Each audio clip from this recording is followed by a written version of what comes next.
30,000 जवान घेरे में आ गए। उनको छुड़ाने के लिए पास जहाज नहीं है। मछुआरों की नौकाओं को एक एक भेजकर उनको लाना पड़ रहा है। वहां वो बचेंगे नहीं तो सीधा जर्मनी आक्रमण करेगा इंग्लैंड की भूमि पर। ऊपर से बमबारी हो रही है। ऐसी अवस्था में वहां के मंत्रिमंडल के लोगों ने विचार किया कि संधि की वार्ता करेंगे मुसोलिनी के द्वारा हिटलर से, और मध्यस्थ बनने के लिए मुसोलिनी तैयार है, करना चाहिए। प्रधानमंत्री चर्चिल थे, उनको ये बात बिल्कुल पसंद तो नहीं थी, लेकिन चारों ओर से घिर गए। वो भी इस मनस्थिति में आ गए। लेकिन ऐसे समय उस फिल्म में ऐसा बताया कि इंग्लैंड के राजा, क्योंकि मंत्रिमंडल ने उनको कहा कि आपको सुरक्षित रखना है इसलिए आप कनाडा जाइए, इंग्लैंड सुरक्षित नहीं है, तो चर्चिल के घर आए और पूछा ये बात क्यों चल रही है। तो चर्चिल ने कहा कि ऐसी स्थिति है और जल्दी इसको सुधारेंगे क्योंकि शरण जाना पड़ेगा। तो राजा ने पूछा कि ये तुम्हारा मत है क्या? चर्चिल ने कहा मेरा तो मत नहीं है, लेकिन दूसरा इलाज नहीं है। सारा मंत्रिमंडल इसी मत का है। मैं अगर इसके बीच में आ गया तो मुझे बाजू करके वो निर्णय करेंगे।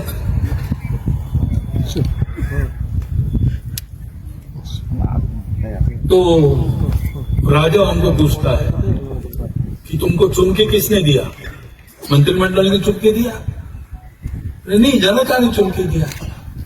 जनता क्या सोचती है जरा देखा। तो चर्चिल मेट्रो में जाते हैं। लोग आश्चर्यचकित होते हैं प्रधानमंत्री मेट्रो में देखकर। वो पूछता है लोगों को, तो लोग कहते बिल्कुल नहीं, हम लड़ेंगे, हम शरण नहीं होंगे, हमको नहीं झुकना है, हम आने नहीं देंगे उनको अंदर। उनका सामर्थ्य नहीं है, लेकिन उनका हृदय है। वो बोलने के बाद फिर चर्चिल ने निश्चय किया कि नहीं झुकना, और एक सुप्रसिद्ध भाषण उसका संसद में जो था, हम आकाश में लड़ेंगे, भूमि पर लड़ेंगे, समुद्र में लड़ेंगे, वो किया। इंग्लैंड लड़ा किसके बल पर? सेना का बल तो था नहीं। नेता लोग मन हार चुके थे, लेकिन समाज सोचता था कि ऐसा नहीं होना चाहिए, हम नहीं झुकेंगे। उस बल पर इंग्लैंड कायम रहा लड़ाई में और अंततोगत्वा जीत गया। यह समाज की शक्ति का सामर्थ्य होता है। संघ के निर्माता डॉक्टर हेडगेवार, वो सब प्रकार के काम उन्होंने करके देख लिए थे। सब में कार्यकर्ता बने थे। प्रामाणिकता से, निस्वार्थ बुद्धि से उन्होंने सारे काम किए। उन कामों को चलाने वाले जो लोग थे, उनके साथ उनकी चर्चाएं हुई। उनकी चर्चा सुभाष बाबू के साथ हुई, उनकी चर्चा गांधी जी के साथ हुई, लोकमान्य तिलक जी के साथ हुई, सावरकर जी, डॉक्टर अंबेडकर साहब, मदन मोहन मालवीय, सबसे उनके संपर्क आए थे। भगत सिंह, राजगुरु, इनके साथ भी आए थे। इनके साथ चर्चा और प्रत्यक्ष कार्य के अनुभव से उनके ध्यान में आया कि सब लोग ऐसा सोचते हैं कि जो विषय हमने हाथ में लिया है, किसी ने देश की स्वतंत्रता हाथ में ली है, किसी ने अस्पृश्यता को निकालने का बात हाथ में लिया है, किसी ने समाज के और सुधारों को सोचा, ये सब तो हम पूरे कर लेंगे, परंतु बार बार ये समस्याएं नहीं आएंगी, इसकी गारंटी क्या है? क्योंकि इतिहास को देखते हैं तो सिकंदर के समय से जो आक्रमण शुरू हुए, वो ब्रिटिश राज तक आक्रमण ही होते रहे सदा। मुट्ठी भर बर्बर लोग बाहर से आते हैं, हमसे गुणों में श्रेष्ठ नहीं है, संपत्ति नहीं है उनके पास, हमारा शौर्य पराक्रम उनसे कई गुना ज्यादा है, लेकिन देखते देखते वो हमको गुलाम बनाते हैं। देखिए नीचे बार बार ऐसा होता है। एक बार होने से हम सीखते कुछ नहीं। आपस में गद्दारी का काम वही वैसा ही चलता है। और इसलिए इस समाज की स्थिति को सुधारना आवश्यक है। वो नहीं करेंगे तो हमारे काम पूर्ण नहीं होंगे, फुलफिल नहीं होंगे। किसी को ये काम करना पड़ेगा। तो डॉक्टर एडवाइस ने सोचा कि बड़े बड़े जो विषय है उसमें सब बड़े बड़े लोग लगे हैं, उसमें और किसी व्यक्ति की आवश्यकता नहीं है, समाज उनको समर्थन दे रहा है। तो ये जो सबके कामों को पूर्ण करने वाला काम है वो करने का प्रयास मैं करता हूं। इसलिए उन्होंने चिंतन किया, तब उनके ध्यान में आया कि भारत की इतनी विविधता में भारत प्राचीन समय से एक देश रहा है। ये कोई अंग्रेजों ने बनाया हुआ देश नहीं है। हिंद स्वराज में महात्मा गांधी लिखते हैं, प्रश्नोत्तर के रूप में वो ग्रंथ है। युवा पूछता है, वृद्ध उत्तर देता है। तो युवा पूछता है कि भारत को एक कैसा करेंगे, तो वृद्ध उत्तर देता है कि भारत एक नहीं है, ये भी तुमको अंग्रेजों ने पढ़ाया है। अंग्रेजों के आने के बहुत पहले से भारत एक देश है। क्योंकि भाषा, प्रांत, जाति आदि आदि विविधताएं हमारे यहाँ बहुत पुरातन समय से है। परंतु ये सब होने के बाद भी संस्कृति सबकी एक चिरंतन, खून रगों में हिंदू है। हमको हिंदू उस संस्कृति के कारण कहा जाता है, वो हमारी पहचान है। वो किसी एक विशिष्ट पंथ संप्रदाय ऐसा नाम नहीं है, किसी विशिष्ट भाषा का नाम नहीं है। भारतवर्ष में रहने वाले सभी भारतीय संप्रदायों के लोग, भारतवर्ष में सभी भारतीय भाषाएं बोलने वाले लोग, भारतवर्ष के समाज की जितनी व्यवस्थाएं उसके अंदर आने वाले लोग सब एक बात को मानते हैं, सब में एक तत्व है, उसी से विविधता बनी है। इसलिए विविधता में भी एकता देखो। एकता का साक्षात्कार जीवन का परमोच्च लक्ष्य, उपभोग नहीं, संयम चाहिए। सुख बाहर नहीं मिलता, अंदर का सुख उसको प्राप्त करो। समान मान्यता भारतवर्ष के अंदर है, उसके कारण भारतवर्ष एक है। उस बात को आज हम कहते हैं तो लोग कहते हैं आप हिंदुत्व बोलो, आप हिंदू। इस हिंदू समाज को संगठित करना है। आज भी हम देखते हैं समस्याएं हैं, समस्याएं रहती है। कितना भी अच्छा समय हो, समस्या नहीं, ऐसा कभी होता नहीं। मनुष्य के जीवन में नित्य बाधाओं को पार करते हुए ही जाना पड़ता है। वैसे समाज के जीवन में भी छोटी मोटी समस्याएं हमेशा रहती है, कभी ज्यादा समस्याएं, कभी बड़ी समस्याएं, कभी छोटी समस्याएं। परंतु समस्याएं क्या है इससे फर्क नहीं पड़ता। समस्याओं को झेलने वाला कितना तैयार है।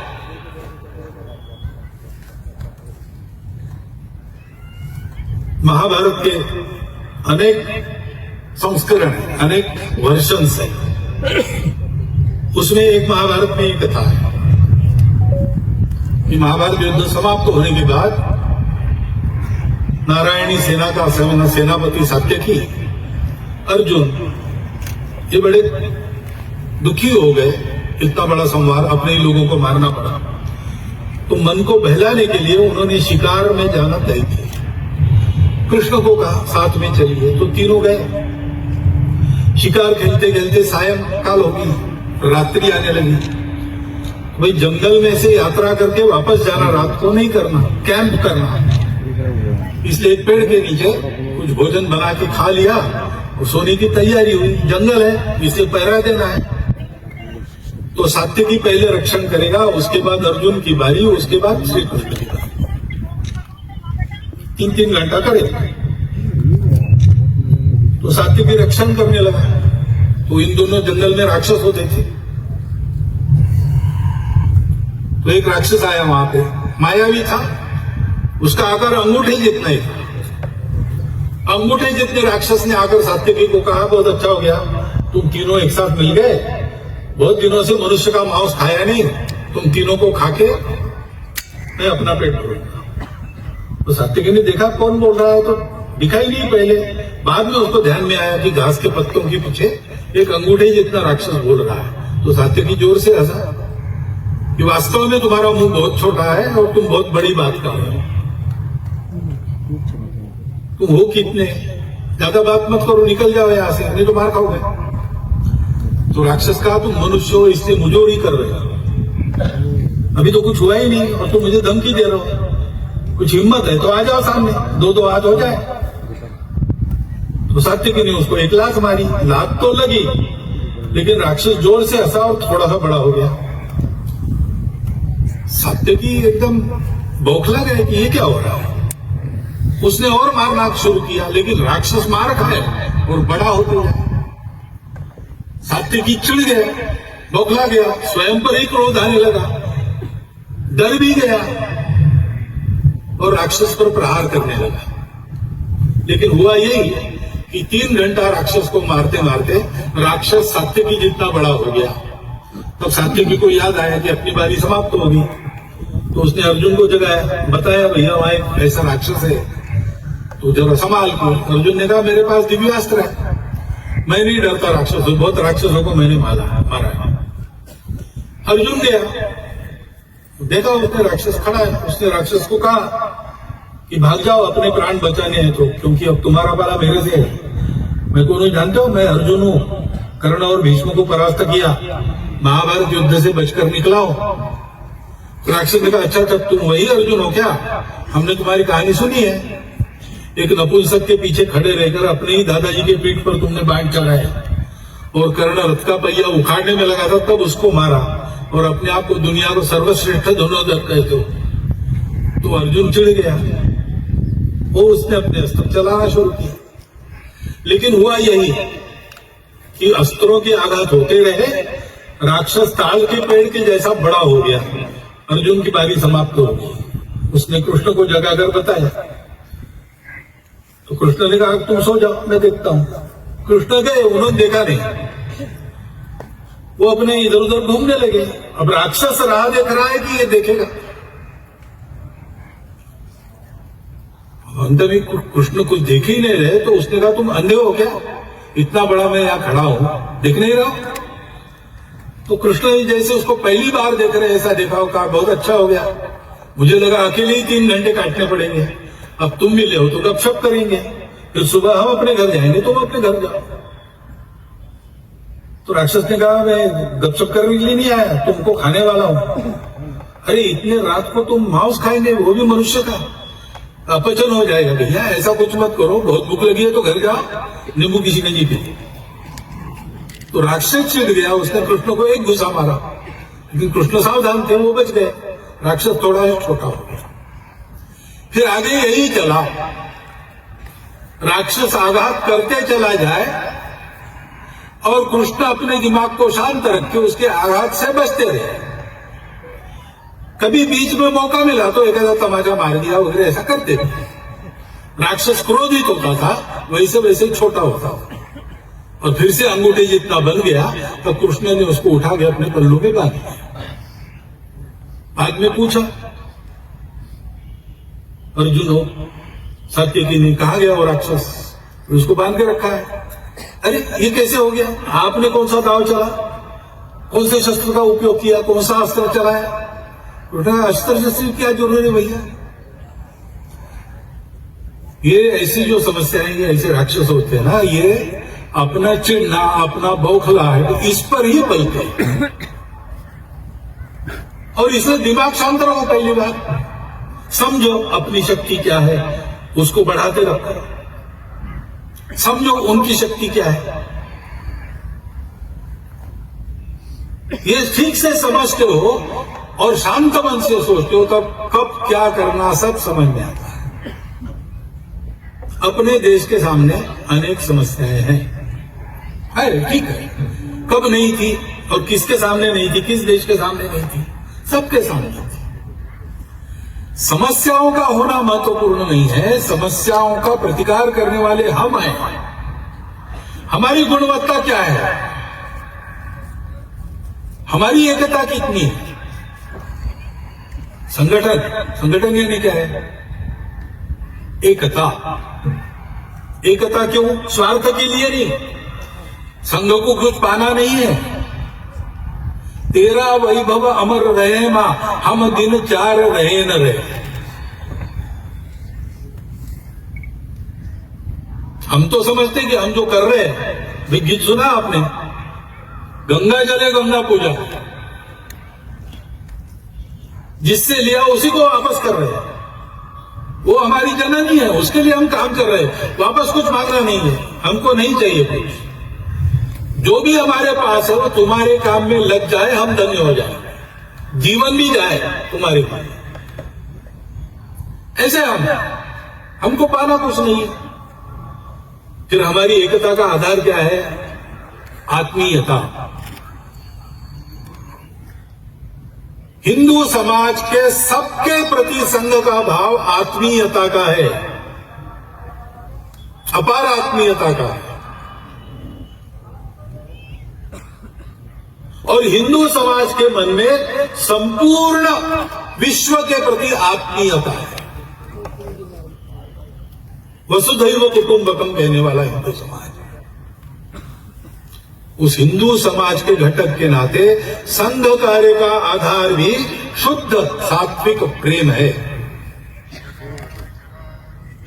ये प्रेम स्वार्थ के लिए नहीं है, ये प्रेम ध्येय के लिए है। परम वैभवम ने तुम्हें तत्स्वराक्रम, इसके लिए हम काम कर रहे हैं। और वह परम वैभव देश का जब होगा तब देश का सोचेगा, देश सोचेगा, हिंदू समाज सोचेगा, हिंदू राष्ट्र सोचेगा। वसुधैव कुटुंबकम। भारत बड़ा होता है, सारी दुनिया की मित्रता करता है, शत्रुता करने वालों से भी मित्रता करने का प्रयास करता है। ये इतिहास है और वर्तमान है। बाकी सब लोग स्वार्थ की सोचते हैं, हम लोग संबंधों की सोचते हैं।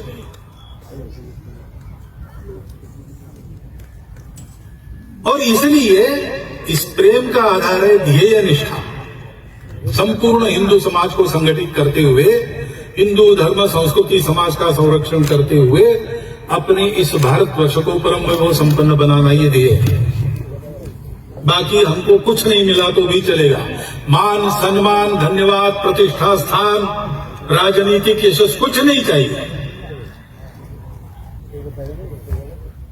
और इसलिए हम स्वयं होकर अपने आप को एक अनुशासन में बांध लेते हैं,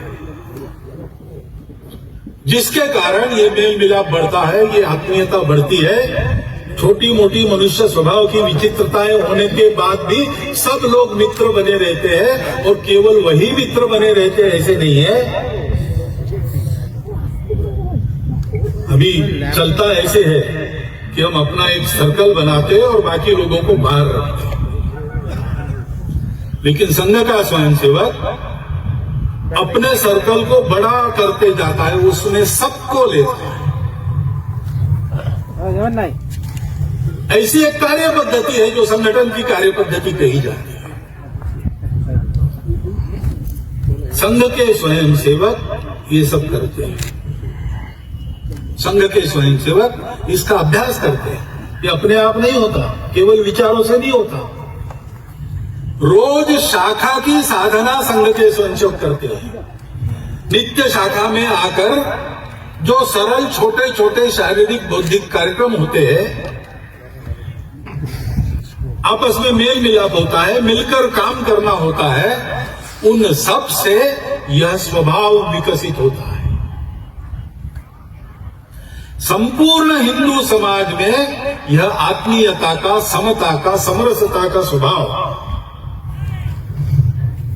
देश हित में जीने मरने का स्वभाव उत्पन्न करने की जो कार्य पद्धति है, मेथोडोलॉजी है, उसका नाम है राष्ट्रीय स्वयंसेवक संघ। और यह फिर ही नहीं रही।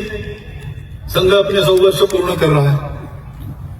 1925 से ये काम शुरू हुआ और जैसे जैसे स्वयंसेवक तैयार हुए, संघ की शक्ति बढ़ती गई।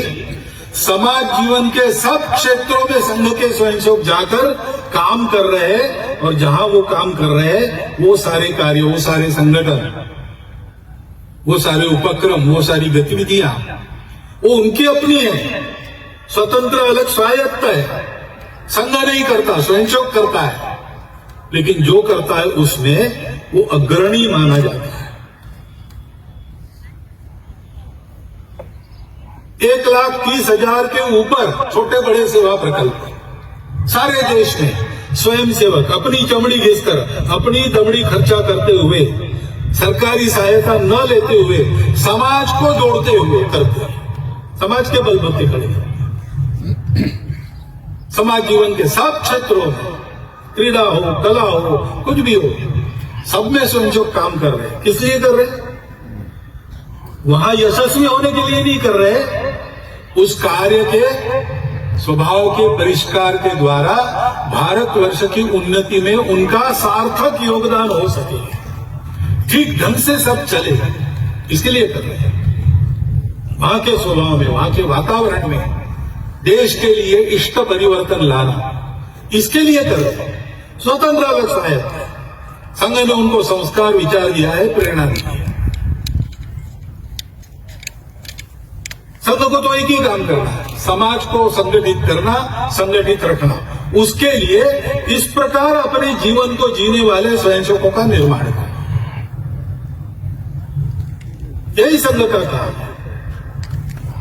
इस संघ के कार्य को समझना चाहिए, क्योंकि बहुत सारे शतकों के बाद एक ऐसा काम भारतवर्ष में हुआ है। मुझे लगता है कि तथागत बुद्ध के बाद पहली बार इस प्रकार के स्वभाव निर्माण का कार्य संपूर्ण भारतवर्ष में हो रहा है। इसको समझने के लिए समय लगता है,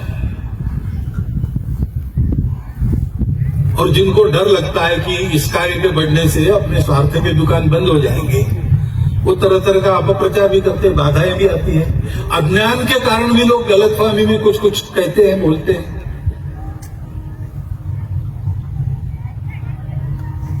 लेकिन मेरी प्रार्थना है कि इस संघ को समझने के लिए आप संघ के अंदर आइए। अंदर आने की फीस नहीं है, औपचारिक सदस्यता नहीं है, मन की मर्जी है तब आ सकते हैं, अगर मर्जी उखड़ गई तो आप बाहर जा सकते हैं। मन मर्जी से करने वाला काम है। अंदर से आइए, संघ को देखिए, और जो बातें मैंने आज कही या हम हमेशा कहते हैं वो आपको संघ के अंदर मिली तो रहिए, संघ के स्वयंसेवक बन जाइए, प्रतिज्ञा लीजिए और काम कीजिए। नहीं है तो आपका मन करे उधर जाने के लिए आप स्वतंत्र हैं। ये तो प्रेम के आधार पर चलने वाला काम है, इसमें कोई जबरदस्ती होती नहीं, इसमें कोई स्वार्थ की लालच दिखाई जाती नहीं। उल्टा है, यहां मिलेगा कुछ नहीं, आपके पास है वो सब देना पड़ेगा। हमारे संघ में हमेशा सूची बनती है, लिस्ट। वो मराठी में उसको कहते हैं यादी, अनेक वचन होता है याद्या, यानी सूचियां।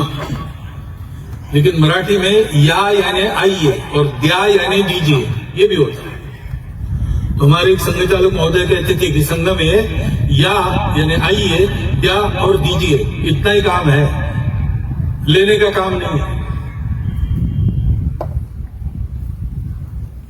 ऐसा ये संघ है। इसको समझना है तो दूर से देख के नहीं होता, इसका अनुभव लेना पड़ता है। दूर से देखेंगे तो गलतफहमी होगी। अंधों के गांव में हाथी गया, उन्हें हाथी को हाथ लगाकर देखा और सब फिर वर्णन करने लगे। किसी ने कहा हाथी खंबे जैसा होता है, हाथी के पांव को उन्होंने हाथ लगाया था। किसी ने कहा खंबे जैसा नहीं, रस्सी जैसा होता है, उसने पूंछ पकड़ी। किसी ने कहा रस्सी भी नहीं, खंबा भी नहीं, बहुत बड़ी दीवार है, उसने पेट पर हाथ घुमाया। लेकिन हाथी क्या है, जो देखेगा उसको पता चलेगा। ऐसे संघ क्या है, बाहर से देख के वर्णन करते हैं, अपनी अपनी समझ से देखते नहीं होता। संघ के अंदर आइए, संघ को देखिए, ऐसा ये काम है, ये ध्यान में आया, संघ के कार्यकर्ता बनिए, क्योंकि संघ को अपना नाम तो करना है नहीं, पूरा समाज देश के उत्थान में लग जाए, यही उसकी इच्छा है। और इसलिए पर्याप्त बड़ा संघ है, संपूर्ण देश में पहुंचा है। 70,000 के आसपास शाखाएं आती है हमारी, दुनिया में सबसे बड़ा संगठन कहलाते हैं हम। लेकिन फिर भी हम क्यों बढ़ना चाहते हैं? हमारे बढ़ने के लिए नहीं, पूरा समाज ऐसा हो जाए, संघ का नाम भी न रहे तो भी समाज में ये गुणवत्ता, ये एकता आ जाए तो देश का भला होगा और भारतवर्ष का भला होगा, तभी सारी दुनिया का भला होगा। दुनिया के पास भी दूसरा रास्ता नहीं है। और इसलिए अपने जीवन को शुद्ध बनाना, अपने देश के जीवन को उत्तम बनाना और विश्व के जीवन को शांतिमय बनाना, ऐसे तीन काम इस एक पंथ से सिद्ध होते हैं। ऐसा एक पंथ आपके सामने है, उसमें आकर उस पंथ के पथिक बनने का आह्वान मैं आपको करता हूं। और मेरी बात शांति से सुन लीजिए। इसलिए नागरिक सज्जनों का, माता भगिनियों का धन्यवाद करते हुए अपने शब्दों को विराम देता हूं।